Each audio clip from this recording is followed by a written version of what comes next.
पाठ 22 निबंध लेखन ऐसे राइटिंग। निबंध का अर्थ होता है अच्छी तरह बंधा हुआ, अर्थात जिस वर्णन में किसी विषय से संबंधित सामग्री को भली भांति एकत्रित करके बांधकर उसे व्यवस्थित रूप में लिखते हैं, उसे निबंध कहते हैं। यहाँ हम कुछ निबंध दे रहे हैं, इनका ध्यानपूर्वक अध्ययन कीजिए। 1. मधुर वचन।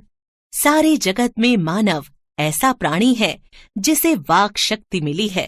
वह बोलकर अपने विचारों का आदान प्रदान कर लेता है। वाणी जहाँ एक ओर वरदान है, वहीं शाप भी है। मीठा बोलकर हम किसी का भी हृदय जीत सकते हैं। कड़वी बात तीर की तरह हृदय में ऐसी चुभ जाती है कि जीवन भर नहीं निकलती है। हमें अपनी वाणी को वश में रखना चाहिए। मधुर वचन सुनने वाले और बोलने वाले दोनों को परम शांति और सुख पहुंचाते हैं। प्यार से बोलने वाले व्यक्ति की पहचान ही अलग होती है। मन हल्का और तरोताजा होता है। व्यक्ति प्रसन्नचित्त रहता है। जब वह स्वयं किसी को पीड़ा नहीं पहुंचाता, तो उसे भी प्रायः इस प्रकार के कटुवचन सुनने को नहीं मिलते। मधुर भाषी व्यक्ति सबका प्रिय होता है तथा छोटे बड़े का आदर करता है। वह स्वभाव से विनम्र और शिष्ट होता है। अनुचित बात पर भी वह चुप हो जाता है या मुस्कुरा देता है। जीने की कला उसे आती है। कही गई कड़वी बात पर ही प्रायः झगड़े हुआ करते हैं। मीठे बोल न जाने कितनी लड़ाइयां टाल देते हैं। कड़वे वचन बोलने वाला कड़वी बात कह तो जाता है, पर उसे स्वयं भी बाद में दुख पहुंचता है। पछतावा और आत्मग्लानि के सिवाय उसके पास कुछ नहीं रहता। ठीक कहा है, मीठी वाणी बोलिए मन का आपा खोए, औरन को शीतल करे आपहु शीतल होए। मधुर वचन बोलने से कितने ही अन्य गुण स्वयं आ जाते हैं। मृदुभाषी से सब दोस्ती का हाथ बढ़ाते हैं। सभी उसका सम्मान करते हैं। अतः सदैव मधुर बोलना चाहिए। 2. विद्यालय का वार्षिकोत्सव।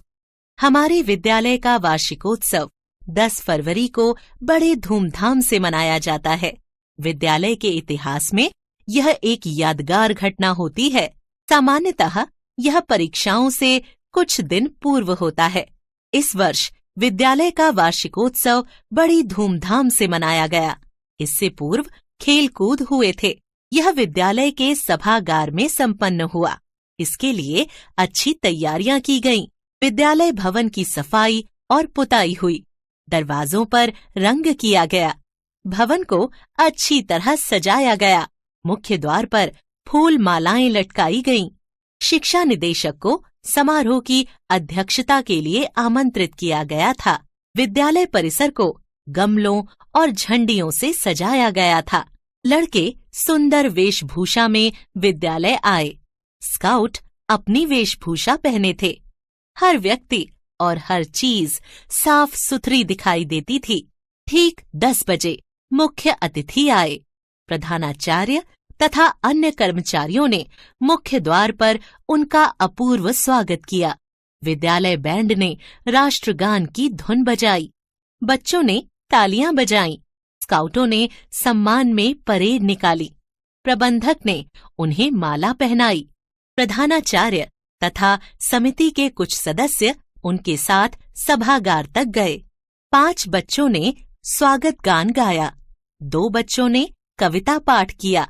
विद्यालय की नाट्य संस्था ने एक नाटक प्रस्तुत किया। इसमें सत्यवादी राजा हरिश्चंद्र की कथा थी। नाटक के गीत बड़े मधुर थे। बालकों का अभिनय बहुत अच्छा था। सबने उसकी प्रशंसा की और करतल ध्वनि की। तत्पश्चात प्रधानाचार्य ने अपना प्रतिवेदन पढ़ा।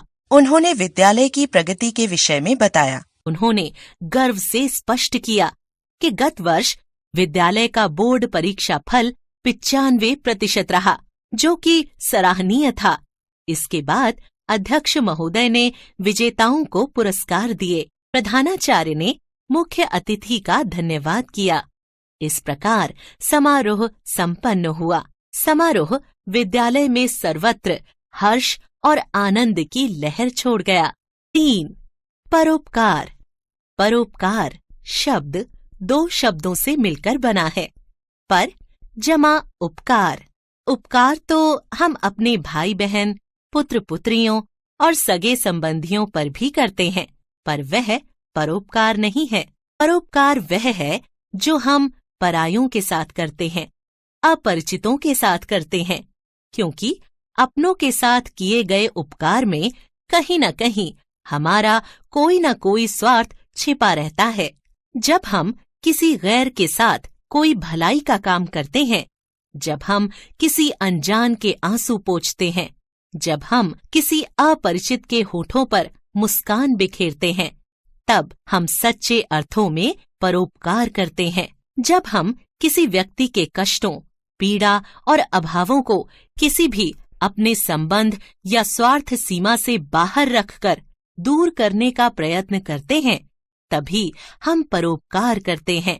कुछ लोग तो अपने शत्रु और विरोधी तक को दुख कष्ट में देखकर उस पर उपकार करने से नहीं कतराते। स्वामी दयानंद सरस्वती को जिस रसोइये ने दूध में विष दिया था, उसी को उन्होंने रुपयों की एक थैली देते हुए कहा था, जितना दूर हो सके भाग जाओ, नहीं तो सुबह होते ही राजा तुम्हें फांसी पर लटका देंगे। अनेक महापुरुषों ने अपने प्राण देकर मानव जाति की सेवा की।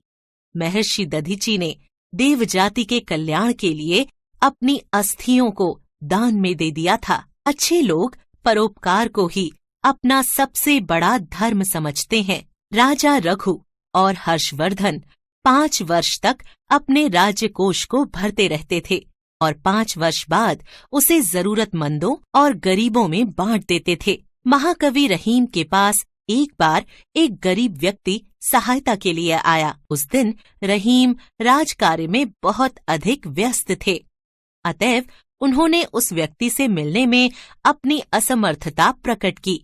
वह व्यक्ति भी अड़ गया।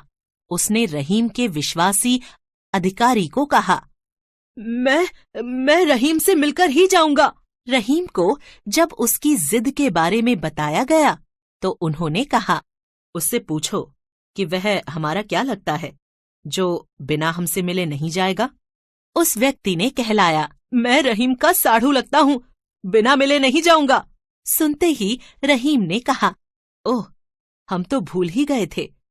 उन्होंने कोषाध्यक्ष को बुलाकर बहुत सारा धन उस व्यक्ति के पास भिजवाया। जब कोषाध्यक्ष ने पूछा कि वह निर्धन आपका साढ़ू किस प्रकार लगता है, तो रहीम ने उत्तर दिया, संपत्ति और विपत्ति 2 सगी बहनें हैं। मैं संपत्ति का पति हूँ और वह विपत्ति का। इस प्रकार हम दोनों आपस में साढ़ू लगते हैं। इस प्रकार निस्वार्थ भाव से दूसरों की भलाई करना ही परोपकार है। 4. Hockey match. एक बार मैंने बहुत अच्छा हॉकी मैच देखा। भारतीय टीम बांग्लादेश की टीम के विरुद्ध खेली थी। प्रत्येक टीम में 11 खिलाड़ी थे। इनमें 5 अग्रिम पंक्ति के, 3 मध्य पंक्ति के और 2 पीछे की पंक्ति के खिलाड़ी थे तथा 1 गोल रक्षक था। खिलाड़ी अपने अपने स्थानों पर जम गए। रेफरी ने सीटी बजाई। मैच बुली विरोधी खिलाड़ियों द्वारा 3 बार हॉकी टकराकर खेल आरंभ करना से शुरू हुआ। खिलाड़ी तुरंत सक्रिय हो गए। तेज भाग दौड़ हो रही थी। कभी गेंद इधर होती थी तो कभी उधर। इसे देखने बहुत सारे लोग आए थे। उन्होंने खिलाड़ियों को प्रोत्साहित किया। कुछ भारतीय खिलाड़ियों के समर्थन में चिल्लाए तो कुछ बांग्लादेश के खिलाड़ियों के लिए। लेकिन अच्छे खिलाड़ियों की प्रशंसा नाम लेकर सभी कर रहे थे। खिलाड़ियों के साथ ही साथ उनके दिलों की धड़कनें भी तेज हो रही थीं। उनकी नजरें भी गेंद के साथ ही घूमती थीं। वे जोर से चिल्लाते थे और अपनी कुर्सियों से उछल पड़ते थे। मैंने इस दृश्य और खेल का मजा लिया। दोनों ही टीमें अच्छा खेलीं। उन्होंने प्रतिभा और तरकीब से काम लिया। कभी वे आगे बढ़ जाते थे तो कभी पीछे रह जाते थे। कुछ गोल निशाने से चूक गए, कुछ बचा लिए गए। मध्यांतर के बाद खेल बहुत तेज हो गया, लेकिन काफी समय तक कोई गोल नहीं हुआ। पूर्वार्ध में भारतीय दबाव में थे। बाद में खेल नए उत्साह से शुरू हुआ। बांग्लादेशी कप्तान अपनी टीम के गोल न कर पाने पर कुछ झुंझलाए से लगे। अब आक्रमण की बागडोर उन्होंने स्वयं संभाली। दूसरी ओर भारतीयों ने अपनी रणनीति बदल दी। अब उन्होंने तेज आक्रमण आरंभ कर दिए। कुछ समय तक तो मैच बड़ा संघर्षपूर्ण रहा। बांग्लादेश के खिलाड़ी अब थकने लगे थे।